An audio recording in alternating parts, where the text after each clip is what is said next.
Hello hi friends, welcome to my channel.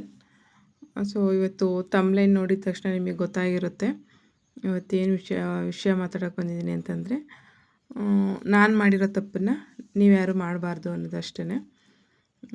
So ನಾನು ಏನೇನು ತಪ್ಪುಗಳು ಮಾಡಿದೆ, ಯಾರ್ಯಾರಿಂದ ಎಷ್ಟು ಬುದ್ಧಿ ಕಲಿತೆ, ಪಾಠ ಕಲಿತೆ, ಎಷ್ಟು ಕಷ್ಟ ಅನುಭವಿಸ್ದೆ ಅಂತ ಹೇಳ್ಕೋಬೇಕು ಅಂದ್ಕೊಂಡಿದ್ದೀನಿ. ಇವತ್ತು ನಿಮ್ಗಳ ಜೊತೆ ಹಂಚ್ಕೋಬೇಕು ಅಂದ್ಕೊಂಡು ಈ ವಿಡಿಯೋ ಮಾಡ್ತಾಯಿದ್ದೀನಿ. ಸೊ ಫಸ್ಟು ನಾನು ಮಾಡಿದ ತಪ್ಪೇನಪ್ಪ ಅಂತಂದರೆ, ಎಲ್ಲರೂ ನಮ್ಮೋರೇ ಅಂತ ನಾನು ನಂಬಿದ್ದು. ನನ್ನ ಹತ್ರ ಯಾರು ಚೆನ್ನಾಗಿ ಮಾತಾಡ್ತಾರೆ ಅವರೆಲ್ಲ ನನ್ನೋರೇ ಅಂತ ನಾನು ನಂಬಿದ್ದು, ಅದೊಂದು ತಪ್ಪು ಮಾಡಿದೆ. ಬಟ್ ಕಾಲಕ್ರಮೇಣ ಗೊತ್ತಾಯಿತು ಯಾರು ನನ್ನೋರು ಯಾರು ನನ್ನೋರಲ್ಲ ಅನ್ನೋದು. ಆಮೇಲೆ ಅವ್ರಿಗೇನಾದರೂ ಸ್ವಲ್ಪ ಪ್ರಾಬ್ಲಮ್ ಆಯಿತು ಅಂತಂದರೆ ನಾನು ಅವರು ಹೆಲ್ಪ್ ಕೇಳೋದಕ್ಕೂ ಮುಂಚೆನೇ ಹೋಗಿ ಹೆಲ್ಪ್ ಮಾಡ್ತಾಯಿದ್ದಿದ್ದು. ಸೊ ಆ ನಾನು ಮಾಡಿರೋ ಹೆಲ್ಪಿಗೆ ಅವ್ರ ಹತ್ರ ಬೆಲೆನೇ ಸಿಗ್ದಂಗೆ ಆಯಿತು ನನಗೆ. ನಾನು ಎಷ್ಟು ಚೆನ್ನಾಗಿ ನೋಡಿಕೊಂಡ್ರು ಅವರು ಚೀಪಾಗಿ ನೋಡೋದಕ್ಕೆ ಸ್ಟಾರ್ಟ್ ಮಾಡಿದ್ರು. ಸೊ ಆ ನಾನು ಮಾಡಿರೋ ಹೆಲ್ಪಿಂದ ನನಗೇ ಕಷ್ಟ ಆಗೋದ ಸಿಚುವೇಶನ್ಗಳು ಎಷ್ಟೊಂದು ಆಗಿದೆ. ಸೊ ನೀವು ಯಾರೂ ಎಷ್ಟೇ ಕಷ್ಟದಲ್ಲಿದ್ರೂ ಅವ್ರು ಕೇಳೋಕ್ಕೂ ಮುಂಚೆ ನೀವು ಹೆಲ್ಪ್ ಮಾಡೋದಕ್ಕೆ ಹೋಗ್ಬೇಡಿ ಅನ್ನೋದಷ್ಟೇ ನನ್ನ ಸಜೆಷನ್ನು. ಹೆಲ್ಪ್ ಮಾಡಬಾರ್ದು ಅಂತ ನಾನು ಹೇಳ್ತಾ ಇಲ್ಲ. ಒಬ್ರಿಗೊಬ್ರು ಹೆಲ್ಪ್ ಮಾಡಿದ್ರೇ ಮನುಷ್ಯತ್ವ ಅನ್ನೋದು ಉಳಿಯೋದು. ಬಟ್ ಅವರಿಗೆ ನಮ್ಮ ಹೆಲ್ಪ್ ನೆಸೆಸಿಟಿ ಇಲ್ಲ ಅನ್ನೋವಾಗ ನಾವು ಹೆಲ್ಪ್ ಮಾಡಿದ್ರೆ ಅದು ಅರ್ಥನೇ ಇರಲ್ಲ ಅನ್ನೋದು ನನ್ನ ಉದ್ದೇಶ ಅಷ್ಟೇ. ಯಾಕಂದರೆ ನಾನು ಅನುಭವಿಸಿರೋದ್ರಿಂದ ನಾನು ಹೇಳ್ತಾ ಇದ್ದೀನಿ. ಇನ್ನೊಂದು, ಯಾರಾದರೂ ಒಂದು ವಿಚಾರದಲ್ಲಿ ಗೊಂದಲದಲ್ಲಿದ್ದಾರೆ, ಅವ್ರಿಗೇನು ಮಾಡಬೇಕು ಅಂತ ತೋಚ್ತಾ ಇಲ್ಲ ಅನ್ನೋ ಟೈಮಲ್ಲಿ ನಾನು ಹೋಗಿ ಸಜೆಷನ್ ಕೊಟ್ಟಿರೋದು. ಆ ಸಜೆಷನ್ ಅವರಿಗೆ ಹೆಲ್ಪ್ ಆಗಿದೆಯೋ ಇಲ್ವೋ ಗೊತ್ತಿಲ್ಲ. ಆ ಟೈಮಲ್ಲಿ ನಾನಂತೂ ತುಂಬ ಚೀಪಾಗಿದ್ದೀನಿ. ಹೆಂಗೆ ಅಂತೀರಾ, ಇವಳಿಗೆ ಹೆಂಗೆ ಕೇಳಿದ್ವಾ, ಇವಳು ಯಾಕೆ ಬಂದು ಮಾತಾಡ್ತಿದ್ದಾಳೆ, ಇವಳಿಗೆ ವಿಚಾರದಲ್ಲಿ ಸಂಬಂಧನೇ ಇಲ್ವಲ್ಲ ಅನ್ನೋ ಥರ ಮಾತುಗಳು ಬಂದಿದೆ. ಸೊ ನೀವು ಆ ಥರ ತಪ್ಪು ಮಾಡೋಕ್ಕೆ ಹೋಗಬೇಡಿ. ಅವ್ರ ಕಷ್ಟಕ್ಕೆ ನಾವು ಸಹಾಯ ಮಾಡೋಕ್ಕೋಗಿ ಅವ್ರ ಹತ್ರ ನಾವು ಅನಿಸ್ಕೊಳ್ಳೋ ಅಂಥದ್ದು ಏನಿರುತ್ತೆ ಅಲ್ವಾ, ನಮ್ದು ಎಷ್ಟಿದೆಯೋ ಅಷ್ಟು ನೋಡ್ಕೋಬೇಕು ಅಂತ ಅನ್ನಿಸ್ತು ಆಗ. ಸೊ ಅದೊಂದು. ಆಮೇಲೆ ಯಾರಾದರೂ ಹುಷಾರಿಲ್ಲ, ಯಾರಾದರೂ ನೋವಲ್ಲಿದ್ದಾರೆ ಅಪ್ಪ ಅಂತಂದರೆ, ಯಾರಾದರೂ ಹಾಸ್ಪಿಟ್ಲಿಗೆ ಅಡ್ಮಿಟ್ ಆಗಿದ್ದಾರೆ, ಓಡೋಗೋದು, ನೋಡ್ಕೊಂಬರೋದು, ಅವರಿಗೆ ಊಟ ತಿಂಡಿ ಉಪಚಾರ ಏನು ಬೇಕೋ ಅಷ್ಟೂ ನೋಡೋದು, ಪದೇ ಪದೇ ಫೋನ್ ಮಾಡಿ ವಿಚಾರಿಸೋದು, ಹೇಗಿದ್ದೀರಾ ಅಂತಂದ್ಬಿಟ್ಟು. ಅದೇ ಸಿಚುವೇಶನಿಗೆ ನಾನು ಬಂದಾಗ ನನ್ನನ್ನು ಬಂದು ವಿಚಾರಿಸೋದು ಬೇಡ, ಹಾಸ್ಪಿಟ್ಲ್ ಹತ್ರ ಬಂದು ನೋಡ್ಕೊಳ್ಳೋದು ಬೇಡ, ಊಟ ತಿಂಡಿ ಮಾಡಿಕೊಡೋದು ಬೇಡ, ಅಟ್ಲೀಸ್ಟ್ ಒಂದು ಫೋನ್ ಕಾಲ್ ಕೂಡ ಮಾಡಿ ಮಾತಾಡ್ತಿರ್ಲಿಲ್ಲ ನನಗೆ ಯಾರೂ. ಸೊ ಅವಾಗ ಒಬ್ಬಳೇ ಬೆಡ್ ಮೇಲೆ ನಮ್ಮ ಮನೆಯವ್ರು ಬರಬೇಕು, ಬೆಳಗ್ಗೆ ನೋಡ್ಕೋಬೇಕು, ಡ್ಯೂಟಿಗೆ ಹೋಗಬೇಕು ಅಷ್ಟೇ. ಇನ್ನು ಮಕ್ಕಳು ಚಿಕ್ಕವರಾಗಿರೋದ್ರಿಂದ ಅವ್ರೂ ಇಲ್ಲಾಂದರೆ ಎಲ್ಲಿ ಬಿಡೋದು. ಆ ಥರ ಸಿಚುವೇಶನ್ಗಳೆಲ್ಲ ಅರ್ಥ ಆಗಿದ್ದು, ನನ್ನವ್ರು ಯಾರೂ ಇಲ್ಲ, ನಾನು ಸುಮ್ಮನೆ ನನ್ನವರು ಅಂದ್ಕೊತಿದ್ದೆ ಹೊರತು ನನ್ನವರು ಅಂತ ಯಾರೂ ಇಲ್ಲ ಅಂತ ನನಗೆ ಆವಾಗ ಅರ್ಥ ಆಯಿತು. ನಾವು ಮಾಡಿದ್ದಲ್ಲಿ ವೇಸ್ಟೇ ಅಲ್ವಾ. ಸೊ ಯಾರೂ ನಮಗೆ ಹೆಲ್ಪ್ ಮಾಡಿಲ್ಲ. ನಮ್ಮ ಟೈಮ್ ವೇಸ್ಟ್ ಮಾಡಿಕೊಂಡು, ನಮ್ಮ ದುಡ್ಡು ವೇಸ್ಟ್ ಮಾಡಿಕೊಂಡು ಇನ್ನೊಬ್ಬರಿಗೆ ಹೆಲ್ಪ್ ಮಾಡಿ ಅವ್ರು ನಮಗೆ ಸಹಾಯಕ್ಕೆ ಬರಲಿಲ್ಲ ಅಂತಂದಮೇಲೆ ನಾವು ಮಾಡಿ ಏನು ಪ್ರಯೋಜನ ಇರುತ್ತೆ ಅಲ್ವಾ. ನಾನು ಎಷ್ಟೊಂದು ಜನಕ್ಕೆ ದುಡ್ಡಿಲ್ಲ ಅಂದಾಗೆಲ್ಲ ದುಡ್ಡು ಕೊಟ್ಟಿದ್ದೀನಿ. ಆ ದುಡ್ಡು ವಾಪಸ್ ಕೇಳೋಕ್ಕೂ ಹೋಗಿಲ್ಲ, ಅದು ಲೆಕ್ಕಕ್ಕೂ ಇಟ್ಕೊಂಡಿಲ್ಲ. ಕೆಲವು ಟೈಮಲ್ಲಿ ನಾನು ಬೇಜಾರಾದಾಗ ಅದೆಲ್ಲ ನೆನಪಾಗುತ್ತೆ ಅಷ್ಟೇ. ನಾನು ಅದೆಲ್ಲ ಕೊಟ್ಟಿರೋದೆಲ್ಲ ಹಂಗ್ಸೋದಕ್ಕೆಲ್ಲ ಹೋಗೋಲ್ಲ. ಅವರು ನನಗೆ ಕೆಲವು ಸಿಚುವೇಷನಲ್ಲಿ ಯಾವ ಥರ ನೋಡ್ತಾರಲ್ಲ, ಆವಾಗ ಅದೆಲ್ಲ ನೆನಪಾಗುತ್ತೆ ಅಷ್ಟೇ. ಆಮೇಲೆ ಸುಮಾರು ಜನ ಮಕ್ಕಳಿಗೆ ನಮ್ಮ ಮನೇಲೇ ಇಟ್ಕೊಂಡು ಓದೋ ಮಕ್ಕಳಿಗೆಲ್ಲ ತಿಂಗ್ಳುಗಟ್ಟಲೆ, 6 ತಿಂಗಳು, ವರ್ಷಗಟ್ಟಲೆನೂ ನೋಡ್ಕೊಂಡಿದ್ದೀನಿ. ಅವರಿಗೆಲ್ಲ ಅಡುಗೆ ತಿಂಡಿ ಮಾಡಿಟ್ಟು, ಬಟ್ಟೆ ಎಲ್ಲ ತೊಳೆದು ಮನೇಲೇ ಇಟ್ಕೊಂಡು, ನನ್ನ ಮಕ್ಕಳು ಚಿಕ್ಕವರಿದ್ರೂ ಅವ್ರನ್ನೂ ಇಟ್ಕೊಂಡು, ನನ್ನ ಚಿಕ್ಕ ಮಗನಿಗೆ ಪ್ರೆಗ್ನೆಂಟ್ ಆಗಿದ್ದೆ, ಆವಾಗ್ಲೂ ಇಟ್ಕೊಂಡು ಅಷ್ಟೆಲ್ಲ ನೋಡಿಕೊಂಡ್ರು ಅವರಿಂದನೂ ತುಂಬಾ ನೋವು ಅನುಭವಿಸಿದ್ದೀನಿ ನಾನು. ಮಕ್ಕಳು ಅಂತಲೂ ನಾನು ನೋಡ್ಕೊಂಡಿದ್ದಾರಲ್ಲ ಅನ್ನೋ ಇದರಲ್ಲೂ ಇರಲಿಲ್ಲ ಅವರು. ತುಂಬಾ ನೋವು ಅನುಭವಿಸಿದ್ದೀನಿ ಅವರಿಂದನೂ. ಚಿಕ್ಕವರು ಅಷ್ಟೇ, ದೊಡ್ಡವರು ಅಷ್ಟೇ. ನಾನು ಯಾರನ್ನು ತುಂಬ ಚೆನ್ನಾಗಿ ನೋಡ್ಕೊಂಡಿದ್ದೀನಿ, ಅವರಿಂದನೇ ನಾನು ಪೆಟ್ಟು ತಿಂದಿರೋದು ಜಾಸ್ತಿ. ಅದೇನೋ ಗೊತ್ತಿಲ್ಲ, ನಾನು ನೋಡ್ಕೊಂಡಿದ್ದ ರೀತಿ ಸರಿ ಇಲ್ವೋ ಅಥವಾ ಅವ್ರು ನನ್ನ ತಿಳ್ಕೊಂಡಿರೋ ರೀತಿ ಸರಿ ಇಲ್ವೋ ಅದು ಗೊತ್ತಾಗಿಲ್ಲ. ಸೊ ತುಂಬಾ ನೋವು ಅನುಭವಿಸಿದ್ದೀನಿ. ಆಮೇಲೆ ಅವ್ರ ಕಷ್ಟಕ್ಕೆ ನಾನಾದಷ್ಟು ನನ್ನ ಕಷ್ಟಕ್ಕೆ ಒಬ್ಬೊಬ್ಬರೂ ಆಗಿಲ್ಲ ಫ್ರೆಂಡ್ಸ್. ನನ್ನ ಕಷ್ಟಕ್ಕಾಗಿರೋರು ಇಬ್ಬರೇ. ಒಂದು ನಮ್ಮಪ್ಪ, ಅಮ್ಮ, ಇನ್ನೊಂದು ನನ್ನ ಗಂಡ. ಇದು ಬಿಟ್ಟರೆ ಬೇರೆ ಯಾರೂ ಇಷ್ಟು ವರ್ಷದಲ್ಲಿ ನನ್ನ ಜೀವನದಲ್ಲಿ ಬೇರೆ ಯಾರೂ ನನಗೆ ₹1 ಹೆಲ್ಪ್ ಮಾಡಿಲ್ಲ. ದುಡ್ಡು ಹಣಕಾಸಿನ ವಿಚಾರದಲ್ಲಿ ಅಷ್ಟೇ ಅಲ್ಲ, ಎಮೋಷ್ನಲ್ ಆದ್ರೂ ಅಷ್ಟೇ. ನನಗೆ ಕುಗ್ಗಿದಾಗ ಯಾರೂ ನೀನು ಧೈರ್ಯ ತಗೋ, ಮುಂದಕ್ಕೆ ಚೆನ್ನಾಗಾಗ್ತೀರಾ, ಇದು ಏನೋ ಆಗೋಗಿದೆ ಕೆಟ್ಟಗಳಿಗೆ, ಅದು ಯಾರೊಬ್ಬರ ಮಾತಲ್ಲೂ ಬಂದು ಕೇಳಿದ್ದಿಲ್ಲ ನಾನು. ಇನ್ನೂ ಹಂಗ್ಸಿದ್ದಾರೆ, ನೀವು ಶೋಕಿ ಮಾಡೋಕ್ಕೆ ಹೋಗಿದ್ದೀರಾ, ಸುಮ್ಮನೆ ಬಾಡಿಗೆ ಕಟ್ಟಿ ವೇಸ್ಟ್ ಮಾಡಿದ್ದೀರಾ, ಮನೆಗೆಲ್ಲ ಅದು ಇದು ಐಟಮ್ ತೊಗೊಂಡು ಶೋಕಿ ಮಾಡೋಕ್ಕೆ ಹೋಗಿ ಸಾಲ ಮಾಡ್ಕೊಂಡಿದ್ದೀರಾ, ಹಾಗೆ ಹೀಗೆ ಅಂತ ಅಂದ್ಬಿಟ್ಟು. ಬಟ್ ನಮ್ಮ ಸಿಚುವೇಶನ್ ಹೇಗಿತ್ತು, ನಾವೇನು ಮಾಡ್ಕೊಂಡಿದ್ವಿ ಅಂತ ನಮಗೆ ಗೊತ್ತಾಗುತ್ತೆ. ಆದ್ರೂ ಬಿಡಿಸಿ ಹೇಳಿದ್ರು ಈ ಥರ ಆಯಿತು. ಫಸ್ಟ್ ಏನು ಮಾಡಿಕೊಂಡೆ ಅಂತಂದರೆ ಬಟ್ಟೆಗೆ ಇನ್ವೆಸ್ಟ್ ಮಾಡಿದೆ ನಾನು, ಸ್ಯಾರಿ ಬಿಸ್ನೆಸ್ ಮಾಡೋಣ ಅಂತ ಅಂದ್ಬಿಟ್ಟು. ಅದರಲ್ಲಿ ಸಾಲ ಕೊಟ್ಟು, ನಂಬಿಕಸ್ಥರಲ್ವ ಅಂದ್ಬಿಟ್ಟು ಸಾಲ ಕೊಟ್ಟು, ಅವರು ಮನೆ ಖಾಲಿ ಮಾಡ್ಕೊಂಡು ಹೋಗಿ ದುಡ್ಡು ಕೊಡ್ದಿರ ನಾನು ಅದರಲ್ಲೂ ಸಾಲ ಮಾಡಿಕೊಂಡೆ. ನಾನದು ವೇಸ್ಟ್ ಮಾಡೋಕ್ಕಂತಲ್ಲ, ದುಡಿಬೇಕು ಅನ್ನೋ ಉದ್ದೇಶದಿಂದನೇ ಇನ್ವೆಸ್ಟ್ ಮಾಡಿದ್ದು. ಅದು ಬ್ಯಾಡ್ ಲಕ್ಕು, ನಂದು ಬ್ಯಾಡ್ ಟೈಮು ಅದು ಕೈ ಕೊಡ್ತು ಆವಾಗ. ಆಮೇಲೆ ನಮ್ಮ ಮನೆಯವರು ಅಷ್ಟೇ ಶುಂಠಿಗೆ ಅಂದ್ಬಿಟ್ಟು ಕೈ ಹಾಕಿದ್ರು. 1 ವರ್ಷ ಕೈ ಹಿಡಿತು, ಮತ್ತು 2 ವರ್ಷವೂ ಲಾಸ್ ಆಯಿತು. ಅದರಲ್ಲೂ ಲಕ್ಷಗಟ್ಟಲೆ ಲಾಸ್ ಆಯಿತು. ಅಷ್ಟು ಆದಾಗ ಎಲ್ಲರೂ ಲೈಫಲ್ಲೂ ಕುಗ್ಗೋದು ಸಾಮಾನ್ಯನೇ. ಬಟ್ ನಾವು ನಮ್ಮ ಪರಿಸ್ಥಿತಿಗೆ ನಾವು ಕುಗ್ಗೋದಕ್ಕಿಂತ ನಮ್ಮ ಸಂಬಂಧಿಕರು ಅಕ್ಕಪಕ್ಕದವರು ಕುಗ್ಗಿಸ್ತಾರಲ್ಲ, ಅದೇ ತುಂಬ ಎಫೆಕ್ಟ್ ಆಗಿರುತ್ತೆ ಫ್ರೆಂಡ್ಸ್. ನಾನು ತುಂಬ 2 ವರ್ಷದಲ್ಲಿ ನಾವು ಅನುಭವಿಸ್ತೀವಿ ಅಂತಂದರೆ, ನಮಗೆ ಸಾಲ ಇದೆ ಅನ್ನೋದಕ್ಕೆ ಕೊರಗಿಗಿಂತ ನಮ್ಮನ್ನು ಯಾವ ಥರ ನೋಡ್ತಿದ್ದಾರೆ ಅನ್ನೋ ಕೊರಗೆ ಜಾಸ್ತಿ ಇತ್ತು. ಹೆಂಗಪ್ಪ ಅಂತಾರೆ, ಕೇಳೋರು ಬಂದು ಏನಾಯಿತು ಎಂತ ಆಯಿತು ಅಂತ. ನಾನು ಹೇಳ್ತಿದ್ದೆ ಈ ಥರ ಆಯಿತು ಅಂದ್ಬಿಟ್ಟು. ಓ ಹೌದಾ, ಹೋಗ್ಲಿ ಬಿಡು, ಮುಂದಕ್ಕಾದರೂ ಬುದ್ಧಿ ಕಲೀರಿ, ಚೆನ್ನಾಗಿರಿ ಹಂಗೆ ಹೇಳೋರು. ಆವಾಗ ನನಗೇನು ಅನ್ಸೋದು, ಮನಸ್ಸಲ್ಲಿರೋದನ್ನ ಹೇಳ್ಕೊಂಡಿದ್ದೀನಲ್ವ, ಮನಸ್ಸು ನಿರಾಳ ಆಯಿತು. ಇವರು ನನ್ನೋರಲ್ವ, ಬೇರೆಯವ್ರ ಹತ್ರ ಹೋಗಿ ನಮ್ಮ ಹತ್ರ ಏನು ಚೀಪಾಗಿ ಮಾತಾಡಲ್ಲ ನಮ್ಮ ಬಗ್ಗೆ ಅಂತ ನಾನು ಅಂದ್ಕೊತಿದ್ದೆ. ಬಟ್ ಕಾಲಕ್ರಮೇಣ ಗೊತ್ತಾಯಿತು, ನಾನು ಹೇಳಿದ್ದು ಒಬ್ಬರ ಹತ್ರನೇ, ಅದು ನಮ್ಮ ತುಂಬ ಹತ್ತಿರದವ್ರ ಹತ್ರ, ತುಂಬ ಹತ್ತಿರದ ಸಂಬಂಧಿ ಹತ್ರ. ಅವರು ಇಡೀ ಊರಿಗೇ ಹೇಳ್ಕೊಂಬಂದಿದ್ರು. ನಾನು ಏನು ಹೇಳಿದ್ದೆ ಅದಕ್ಕೆ 10 ಪಟ್ಟು ಜಾಸ್ತಿನೇ ಹೇಳ್ಕೊಂಬಂದಿದ್ರು. ಎಲ್ಲರೂ ನನ್ನ ಒಂಥರ ಊರಲ್ಲಿ ನಾನು ಹೋಗ್ತಾಯಿದ್ದೀನಿ ಅಂತಂದರೆ ಒಂಥರ ನೋಡೋಕ್ಕೆ ಸ್ಟಾರ್ಟ್ ಮಾಡಿದ್ರು. ಸೊ ನನಗೇನಕ್ಕೆ ಫಸ್ಟ್ ಇದ್ದಿದ್ದೆ ಒಂಥರ, ಇವಾಗಲೇ ಒಂಥರ ರಿಯಾಕ್ಟ್ ಮಾಡ್ತಿದ್ದಾರಲ್ಲ ಅಂದ್ಕೊತಿದ್ದೆ. ಒಬ್ಬರು ಬಂದು ಬಾಯಿ ಬಿಟ್ಟೆ ಹೇಳಿದ್ರು, ಈ ಥರ ನಿಮ್ಮವರೇ ಹಿಂಗೆ ಹೇಳಿದ್ರು, ಈ ಥರ ಮಾಡಿದ್ರು ಅಂತ. ಆವಾಗ ಅನ್ನಿಸ್ತು, ನಮಗೆ ಎಷ್ಟೇ ನೋವಿದ್ರು ಏನೇ ಇದ್ರೂ ನಮ್ಮ ಅಕ್ಕ ತಂಗಿ, ಅಣ್ಣ ತಮ್ಮ, ನಮ್ಮ ಅಪ್ಪ ಅಮ್ಮ, ಗಂಡ ಅಥವಾ ಹೆಂಡತಿ ಇವ್ರ ಹತ್ರ ಬಿಟ್ಟರೆ ಬೇರೆ ಯಾರ ಹತ್ರನೂ ಹಂಚ್ಕೋಬಾರ್ದು ಅನ್ನೋದು ಅವತ್ತೇಕೆ ಡಿಸೈಡ್ ಮಾಡಿದೆ ನಾನು. ನಮ್ಮ ಹತ್ರ ಚೆನ್ನಾಗೇ ಇರ್ತಾರೆ, ಎಷ್ಟು ಚೆನ್ನಾಗಿ ಅಂದರೆ ಬೆಣ್ಣೆಲಿ ಕೂದಲು ತೆಗೆಯೋದು ಅಂತಾರಲ್ವ, ಅಷ್ಟು ಚೆನ್ನಾಗಿ ಮಾತಾಡ್ತಾರೆ. ಸೊ ಹಂಗೆ ಮಾತಾಡಿದ್ರು ಹಿಂದೆ ಹೋಗಿ ಅಷ್ಟೊಂದು ಕೆಟ್ಟದಾಗಿ ಮಾತಾಡ್ತಾರೆ ಅನ್ನೋದು ಸ್ವಲ್ಪ ಅರಗಿಸ್ಕೊಳ್ಳೋದಕ್ಕೆ ಟೈಮ್ ತೊಗೊಂತು ನನಗೆ. ಅದು ಬೇರೆಯವರಲ್ಲ, ತುಂಬ ಹತ್ರದವರು, ತುಂಬ ಹತ್ರದವರು, ನಮ್ಮವರೇ, ನನ್ನ ಮನೆಯವರೇ. ನನ್ನ ಪರಿಸ್ಥಿತಿ ನೋಡಿ ಆಡ್ಕೊಳ್ದಿರೋರಿಲ್ಲ, ಮಾತಾಡ್ದೋರಿಲ್ಲ. ನಮ್ಮ ಮನೆಯವ್ರೂ ತುಂಬ ಕುಗ್ಗಿಬಿಟ್ಟಿದ್ರು ಪಾಪ. ಅವ್ರಿಗೂ ಏನು ಮಾಡಬೇಕು ಎಂತ ಮಾಡಬೇಕು ಅಂತಲೂ ತಲೆ ಓಡ್ತಿರ್ಲಿಲ್ಲ, ಅಷ್ಟು ಬ್ಯಾಡ್ ಸಿಚುವೇಶನ್ ಅದು. ಆಮೇಲೆ ನಾನು ಫಸ್ಟು ಈ ಶಾಪ್ ಇದೆಯಲ್ಲ, ಇದಕ್ಕೂ ಮುಂಚೆನೇ ಶಾಪ್ ಮಾಡಿದ್ದೆ ನಾನು ಫಸ್ಟು. ಅಲ್ಲಿ ನಂಗೆ 3 ಜನ ಫ್ರೆಂಡ್ಸ್ ಇದ್ವಿ. ಫ್ರೆಂಡ್ಸ್ನ ಎಷ್ಟರಲ್ಲಿ ಇಡಬೇಕು ಅಷ್ಟರಲ್ಲೇ ಇರಬೇಕು ಅನ್ನೋದು ಆವಾಗಲೇ ಗೊತ್ತಾಗಿದ್ದು. ಒಬ್ರಿಗೆ ನಾನು ತುಂಬ ಕಷ್ಟದಲ್ಲಿದ್ದಾರೆ ಅಂತಂದ್ಬಿಟ್ಟು ತುಂಬ ಹೆಲ್ಪ್ ಮಾಡಿದೆ. ನಾವು 3 ಜನನೂ ಹೆಲ್ಪ್ ಮಾಡಿದ್ವಿ ಒಬ್ಬರಿಗೆ.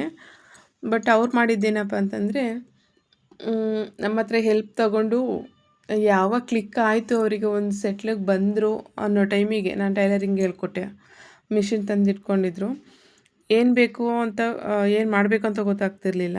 ಹೆಂಗೆ ಪೀಸ್ ಹೆಂಗೆ ಇಡಬೇಕು, ಬಟ್ಟೆ ಹೆಂಗೆ ಇಡಬೇಕು, ಮಿಷಿನಿಗೆ ಥ್ರೆಡ್ ಹೆಂಗೆ ಹಾಕಬೇಕು, ಮಿಷಿನ್ ಹೆಂಗೆ ಆನ್ ಮಾಡಬೇಕು, ಹೆಂಗೆ ಆಪ್ರೇಟ್ರ್ ಮಾಡಬೇಕು, ಪ್ರತಿಯೊಂದನ್ನು ಪಿನ್ ಟು ಪಿನ್ ಹೇಳ್ಕೊಟ್ಟೆ.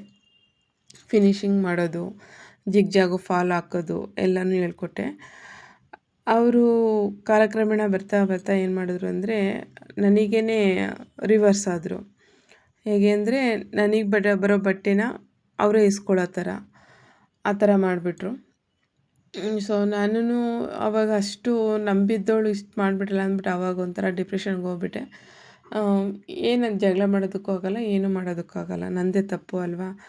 ಸೊ ನನ್ನ ತಲೆ ಮೇಲೆ ನಾನೇ ಚಪ್ಪಡಿ ಕಲ್ಲು ಎಳ್ಕೊಂಡಿದ್ದೀನಲ್ಲ ಅಂದ್ಕೊಂಡು ಸುಮ್ಮನೆ ಆಗಿಬಿಟ್ಟೆ. ಅದು ಒಂಥರ ಆದರೆ ಅವಾಗ ತುಂಬ ಲಾಸ್ ಮಾಡ್ಕೊಂಡ್ಬಿಟ್ಟೆ ನಾನು ಬಟ್ಟೆಗೆ ಹಾಕಿ. ಆಮೇಲೆ ಇವರು ಹಿಂಗೆ ಮಾಡಿದ್ರು. ಕಸ್ಟಮರು ಸ್ವಲ್ಪ ಕಮ್ಮಿನೇ ಆದರು. ಕಸ್ಟಮರ್ ಹೆಂಗೆ ಕಮ್ಮಿ ಆದ್ರಂದರೆ ನೋಡಿ, ಮೇನ್ ಪಾಯಿಂಟು ಟೈಲರ್ ಶಾಪ್ ಯಾರು ಮಾಡ್ಕೊಂಡಿದ್ದೀರಾ, ಯಾರು ನೋಡ್ತಾ ಇದ್ದೀರಾ ಟೈಲರು, ನಾನು ಮಾಡಿರೋ ತಪ್ಪು ಈ ಮೇನ್ ಪಾಯಿಂಟ್ ಅಂತೂ ಯಾರೂ ಮಾಡೋಕ್ಕೆ ಹೋಗ್ಬಿಡಿ. ಯಾರಾದರೂ ಫ್ರೆಂಡ್ಸ್ ಎಲ್ಲಾದರೂ ಕರೆದ್ರಪ್ಪ ಅಂತಂದರೆ ಶಾಪ್ ಕ್ಲೋಸ್ ಮಾಡ್ಕೊಂಬಿಡೋದು, ಹೋಗ್ಬಿಡೋದು ಅವ್ರ ಜೊತೆ ದಿನ ಪೂರ್ತಿ ಕ್ಲೋಸ್ ಮಾಡ್ಕೊಂಬಿಟ್ರೆ ಯಾರು ತಾನೇ ಕಸ್ಟಮರ್ ಬರ್ತಾರೆ ನಮಗೆ ಅಲ್ವಾ. ನಾನು ಕಮಿಟ್ಮೆಂಟ್ ಮಾಡ್ಕೊಂಬಿಟ್ಟಿದ್ದೀನಿ. ಒಂದು ದುಡಿತಾ ಇದ್ದೀವಿ, ಒಂದು ಬಿಸ್ನೆಸ್ ಇದೆಯಪ್ಪ ಅಂತಂದರೆ ಅದಕ್ಕೆ ಸಾಕಷ್ಟು ಕಮಿಟ್ಮೆಂಟ್ ಮಾಡಿ ಆಲ್ರೆಡಿ ಇಟ್ಕೊಂಡ್ಬಿಟ್ಟಿರ್ತೀವಿ. ಅದು ನಮ್ಮ ದಡ್ಡತನ. ನನಗೆ ಗೊತ್ತಿಲ್ದಂಗೆ ಕಮಿಟ್ಮೆಂಟ್ಗಳು ಮಾಡ್ಕೊಂಬಿಟ್ಟಿದ್ದೆ. ಸಂಘಗಳು, ಚೀಟಿಗಳು, EMIಗಳು ಆ ಥರ.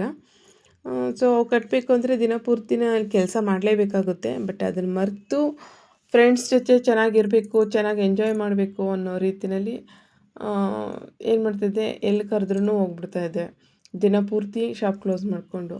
ಆವಾಗ ಏನಾಗ್ತಪ್ಪ ಅಂದರೆ ಕಸ್ಟಮರು ಬರ್ತಿರಲಿಲ್ಲ, ಬರೋದಕ್ಕೆ ನಾನು ಇರ್ತಿರ್ಲಿಲ್ವಲ್ಲ ಶಾಪಲ್ಲಿ.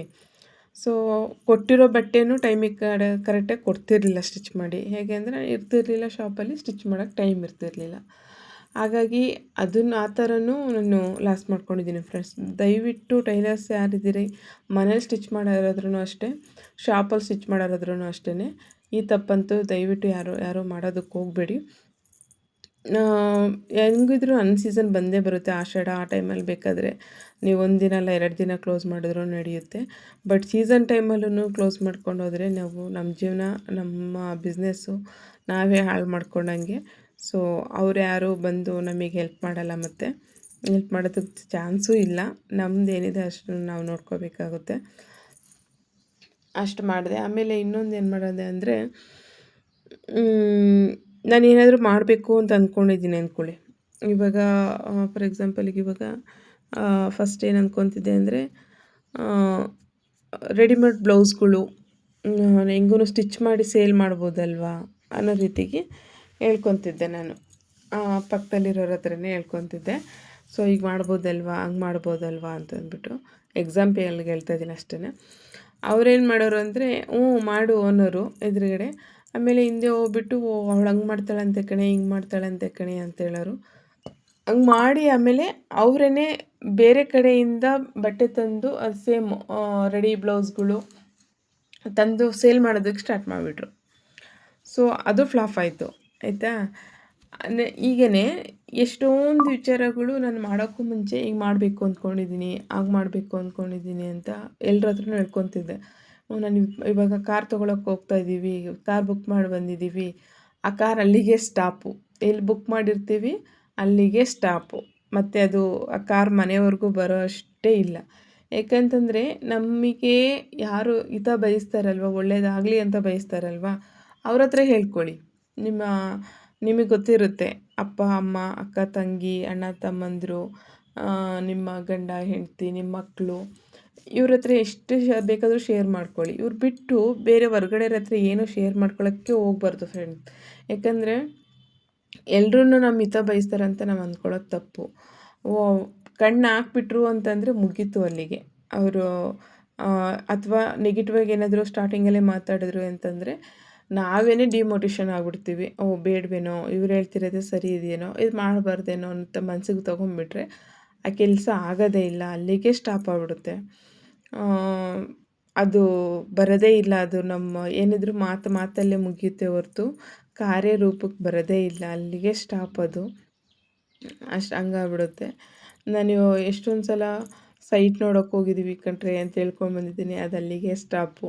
ಮನೆ ಮಾಡಬೇಕು ಅಂದ್ಕೊಂಡ್ರೆ ಅದು ಅಲ್ಲಿಗೆ ಸ್ಟಾಪು.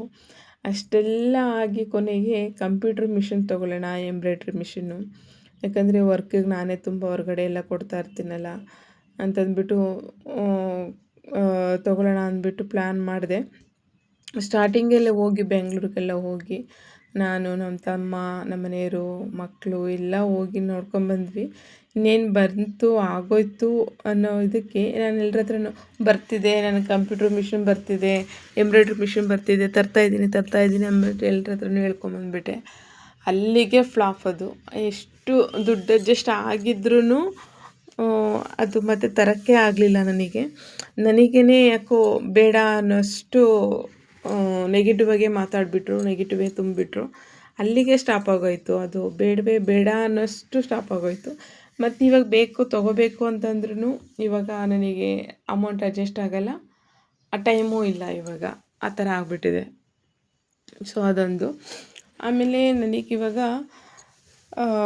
ಮತ್ತೆ ನಾನು ಟೈಲರ್ಸಿಗೆ ಹೇಳೋದೇನಪ್ಪ ಅಂತಂದರೆ, ದಯವಿಟ್ಟು ಇವಾಗ ಟೈಮಿಂಗ್ಸ್ ಮೇಂಟೈನ್ ಮಾಡಿ, ಕ್ವಾಲಿಟಿ ಮೇಂಟೈನ್ ಮಾಡಿ, ಫಿನಿಷಿಂಗ್ ಎಷ್ಟು ನೀಟಾಗಿ ಕೊಡ್ತೀರಾ ಅಷ್ಟು ನೀಟಾಗಿ ಕೊಡಿ.